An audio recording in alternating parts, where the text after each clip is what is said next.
A lot of people overcomplicate and really make life difficult for themselves, but you don't need to do that. It really is just 5 very straightforward steps. But if you want to be a truly successful property investor, you need to recognize that actually no doesn't mean no never. It just means no, not now. Do we want our offers to be accepted? Well, ultimately in the long term, yes, but if you put an offer in and someone says yes straight away, it means you probably offered too much and they would have accepted a lower price. In just 5 minutes, we can work out what's the cash flow, what's the return on investment, and is this going to meet our personal investing criteria. Some of my students have done deals 2 years after they first spoke to that seller. The property might have come on and off the market several times, might have been sold several times, the deal fell through, and all that time, the seller's becoming more and more motivated. Hello and welcome to this episode of the Property Magic Podcast, in which I'm going to share with you the 5 steps to find and secure your next property deal. A lot of people overcomplicate and really make life difficult for themselves, but you don't need to do that. It really is just 5 very straightforward steps. So let's talk about each of these in turn to help you get your next deal. Step number 1, we need to learn how to find motivated sellers. If you've read Property Magic, if you've listened to this podcast, you'll know motivated sellers are the only people you should be buying property from. They're people who've got a property related problem. And if we find out what their problem is and help them solve their problem, they might be more flexible on the price and or the terms of the sale. So either we get to buy at a discount or we get flexibility such as vendor finance, purchase option, etc., etc. So working with motivated sellers is absolutely critical if you want to do great deals. The challenge is only 5% of sellers are normally motivated. So we have to find those people. There are lots of different ways of doing it. We do landlord letters, word of mouth, marketing. We can use software like Property Filter, but let's find those motivated sellers and only deal with truly motivated sellers. If someone is happy to wait and get the best price they can, whenever it happens, they're not motivated, move on, find someone who really wants to sell their property, and they're the people we can help. So that's the first step. Step number 2, when we've found a property where we believe the owner is motivated, we need to quickly run the numbers. What do I mean by that? Well, we need to work out, is it a good investment? And I see so many people waste a huge amount of time. They've got someone who think they really want to sell, but they don't bother checking the numbers. In just 5 minutes, we can work out what's the cash flow, what's the return on investment, and is this going to meet our personal investing criteria? If it meets the numbers, we move to the next step. If it doesn't meet the numbers, we put it aside, recognize that we're going to have to buy at a much better price or somehow increase the rent in order for that property to work. So let's focus on the low-hanging fruit where the numbers really work. When they work, we need to move quickly to step number 3. Step number 3 is where we arrange a viewing on the property. And I will now only ever go to a property if I know the numbers work and if I know the seller is motivated. Now, when you're first starting out, it might be worth going to lots of properties because you certainly learn through the experience of looking around properties, speaking to sellers, building the rapport, starting to negotiate with them. But once you get good at this, once you're finding lots and lots of deals, you only want to go to properties where there's a really good chance of actually doing the deal. So book the viewing.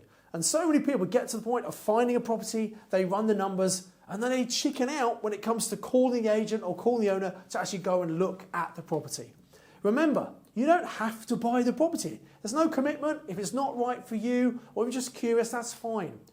You're not committing, but unless you actually go and view properties, you're not going to be buying any. Step number 4 is we're going to put in an offer. We're going to make an offer on every single property you view. Remember, we're only looking at properties where the seller's motivated. We're only looking at properties where the numbers work. Once we've spent time and effort looking around a property, let's make sure we put in an offer.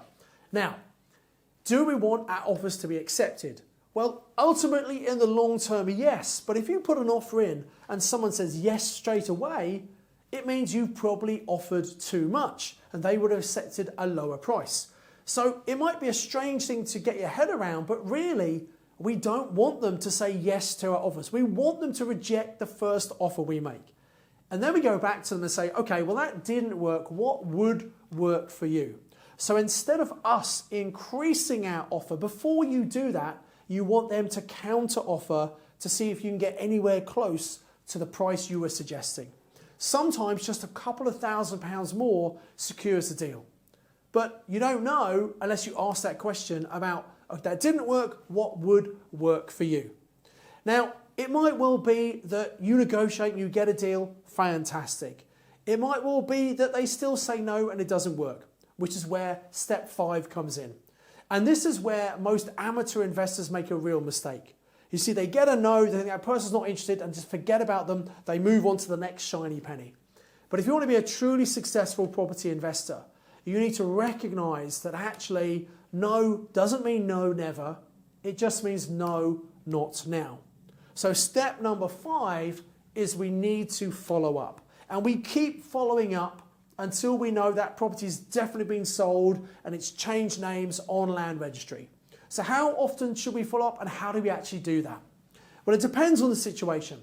If it's a normal seller selling their property, I think once every month is enough to follow up. You don't want to become a stalker, but you definitely want them to remember that you are the person who's interested in buying their house and you're still interested. Because when we made an offer, step number 4, and it was rejected, we left the door open. We weren't rude, we were nice and polite. We said, okay, it doesn't work for you.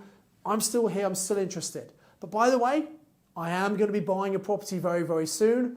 It might be yours, it might be someone else's. So the offer's there while I'm still looking. So we create a little bit of scarcity for them. But step number 5, we're going to follow up. So once a month, we could send them a text, an email, or even give them a call. Hey, Simon here, just wondering, have you found a solution for the property you're trying to sell yet? No? Okay, well, I'm still here if you're still interested. And follow up might seem like hard work. It's actually very easy to do, but also it's very easy not to do. People get distracted, think, oh, they're not going to be interested, but you never know. And I can absolutely tell you some of the best deals that I have done, some of the best deals that my mastermind students have done have been where we've consistently followed up. And other people don't bother. Other people forget about these great property deals. They think the seller's not interested. They don't bother following up and they don't do the deals. Some of my students have done deals 2 years after they first spoke to that seller. The property might have come on and off the market several times, might have been sold several times, the deal fell through, and all that time, the seller's becoming more and more motivated. And very often, my students have done deals that are actually paid less when they've done the deal than they first offered, because the market's moved on, sellers become more motivated. So follow-up is a really important thing for you to do.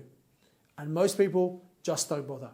So those are the 5 steps. And I've simplified it, but it is a very simple process. It's not easy, because easy suggests there's no work. There's definitely work, there's definitely time and effort involved. But once you follow this very simple 5-step process, it's very straightforward to find great deals in your area. So step number 1, find those truly motivated sellers. Step number 2, quickly run the numbers to work out, is it a good deal or not? Step 3, book the viewing to go and check out the property, to build the rapport and relationship, ideally with the owner, or if not, with the estate agent. Step 4, make the offer. Make the offer on every single property. And you're going to adjust the offer according to how much you want the property, obviously. And step number 5, follow up. Recognizing that no does not mean no never, it just means no, not now. If you follow those 5 steps, if you put them into a routine and a ritual, you will do far more deals than the average property investor who's just dabbling and treating this like a hobby. You've got to treat this like a business. Even if you're doing it very much part-time on the side, that's fine, but treat it like a business, you'll get business results. Treat it like a hobby, you get hobbyist results. Investing in property is not easy, but it's very straightforward, and this 5-step process is going to save you a huge amount of time, help you focus in on the main thing. So recognize that property is a people business and property is a numbers game. Too many people make a few offers, they get disheartened, they don't get instant results, and they think this doesn't work. It absolutely does work if you keep going. And that's the point. Keep going, keep going, keep going. Follow up, follow up, follow up. Follow those 5 steps, you will be a more successful investor. I do hope you've enjoyed this episode of the Property Magic podcast. If you're watching the video version, make sure you like the video, subscribe to the channel, and hit the bell icon to make sure you're notified anytime we get a brand new video coming out. This property podcast comes out every single Tuesday. Until next time, I encourage you to invest with knowledge, invest with skill.